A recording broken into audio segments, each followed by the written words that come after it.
What is hearsay? I'm Kevin Kneupper. I'm an attorney at Kneupper and Covey, and I want to talk to y'all today about a question a lot of people have whenever they're watching lawsuits and they hear this, objection hearsay.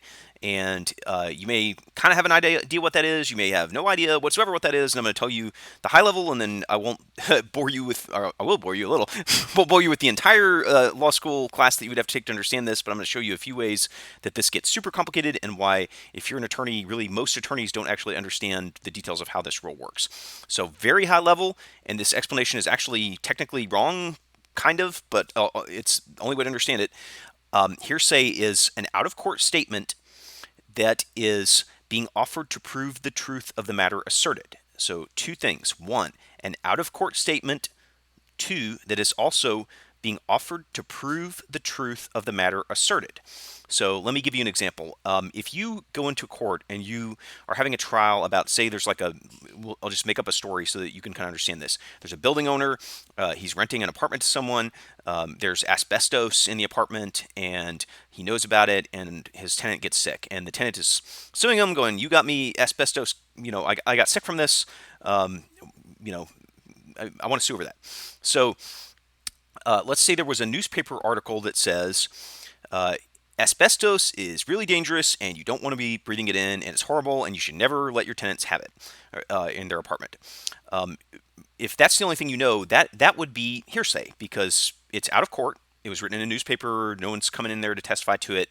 Two, if you're offering it to show asbestos is dangerous, hey, this newspaper says asbestos is dangerous, that's being offered to prove the truth of the matter asserted. You look at what the statement is. Asbestos is really dangerous. Don't ever let a tenant have it in their apartment.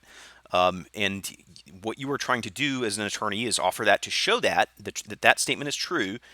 Then it's generally is considered hearsay. Then there's like 40 different exceptions, but that would be the general rule. What about that second part? How could it be not for the truth of the matter asserted? So let's take this example instead. Instead of the attorneys just found some newspaper article. Let's say somehow the landlord, they get into his files. You can get discovery into stuff. So a lot of times you find like what did people have in their email, and in his email account from the day before he buys the apartment is the same newspaper article that says asbestos is really dangerous. No tenant should have this. Don't ever have asbestos in your apartment. Now you can get it in because the attorney would say, I'm not offering this article about asbestos being dangerous to say that asbestos is dangerous. What I'm offering this for is to show that this landlord had it in his email box the day before he bought this building, so he knew. I'm not trying to show that the statement is true. I'm trying to show that this guy knew that asbestos could be a problem, so I'm offering it as to his mental state.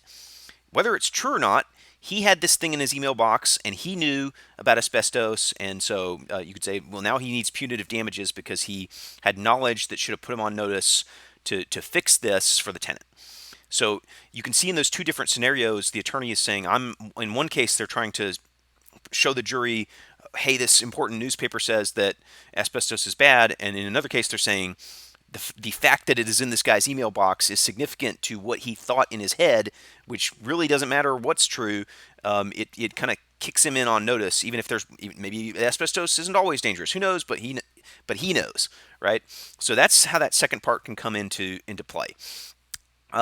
And I promise I will not get into all. There are like 40 different exceptions to this, but I'm going to show you a couple just to show you how even more complicated it can get if you're an attorney. And I actually spent many years being kind of the evidence guru at the law firm I was at. And anytime we had a trial, I'd be out there arguing all these objections and handling all these objections and dealing with thousands and thousands of exhibits and finding exceptions. If you're a lawyer, you try to be creative and find ways to say, okay, this should come in because of exception number 36 or what. There are many.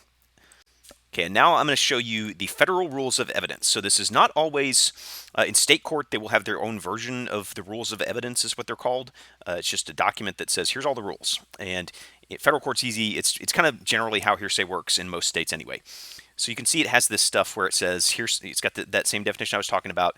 It's out of court. The declarant, who's the person who says it, does not make the statement while testifying. So let's say the newspaper editor comes in and says, the newspaper editor probably couldn't testify to this, but if the newspaper article had been written by an expert on asbestos and he actually comes to trial, well, then he can say the exact same thing because he's in court under oath. And then you can see the second part, offered to prove the truth of the matter asserted. But here's some other examples of how it could be not hearsay. This one at the bottom here, an opposing party statement, is actually one of the, I'll just use that as an example because it's a big one. Let's say that the newspaper article had been written by the landlord, or he could say anything. If he wrote an email that's like, man, asbestos is dangerous, that statement can be offered even if you're trying to show that it's true, because it's the opposing party statement. It has this and there's A, B, C, D, E on here. So there's different ways that could come in, but one way is it was made by the party in an individual capacity.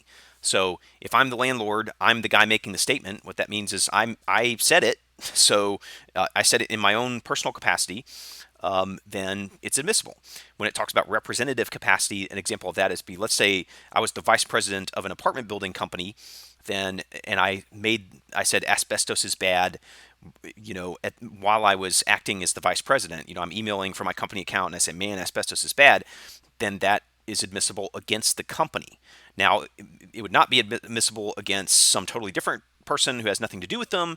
It might be admissible if, like you can see at the bottom here, there's like a co-conspirator exception. So if two companies are conspiring together, then and they're like talking about stuff that helps the conspiracy, then you can get it in that way. And you can see how this gets very, very complicated, which is why I'm just showing a couple of these, and you really have to spend at least 6 months in law school doing a class on this and actually get some experience to see how all these work.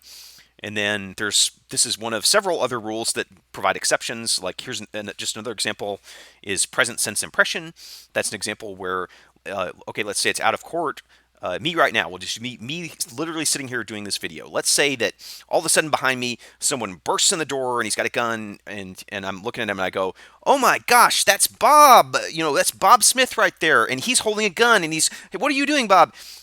This would be recorded, right? That actually would be admissible into evidence, probably under some other rules as well. Statement of impending, when there's another one deep down in here somewhere. If you are making a statement thinking you're about to die, but then there's also if you're describing an event as it's happening, as you're perceiving it. So it could just be Bob Smith comes in, throwing confetti in the air, and I'm kind of like, what are you doing? And describe it. If somehow that came into a court, then they could literally play this video because I would be actually describing the event or thing as I'm seeing it contemporaneously. Excited utterance is another one, which is where, let's say it probably would apply to the same scenario, right? Or you see a car crash and you're like, oh my gosh, there's a car crash. Or oh my gosh, I never should have threatened Bob, or what if I say that, right? Like, because I'm excited. And the reason they have these exceptions, that they came up with all these exceptions, and the idea is that there are some situations where statements that are made out of court actually have more kind of credibility to them. Because normally you want the witness to be under oath so that they're sworn, there's the penalty of perjury. But there are some situations, right, like where if I'm literally on video right now and some crazy thing happens behind me and I start describing it, it is much more likely that's true. If I am watching some crazy thing happen in front of me, a car crash or something, and I just start talking, people's emotion tends to override, and so the courts recognize, hey, there's a much higher likelihood that person who's under stress, who's excited, will just start saying stuff that is true, and they're probably not thinking to sort of lie or whatever. If you are about to die, a lot of times people, part of really the reason for that one is because that person's not going to be a witness, and there's sort of a theory anyway that people, as they're about to die, may confess to things or tell the truth or whatever. So these are just many, many, many exceptions to the hearsay rule. It gets very complicated if you're actually going to be a lawyer and do all these in court, because you'll have all kinds of different documents. I've had many different scenarios, and it's always an argument back and forth, and the attorneys sit there and try to come up with reasons one way or the other, and the judge ultimately makes a decision. But that gives you enough to kind of understand what people are talking about on television whenever you hear them say objection, hearsay.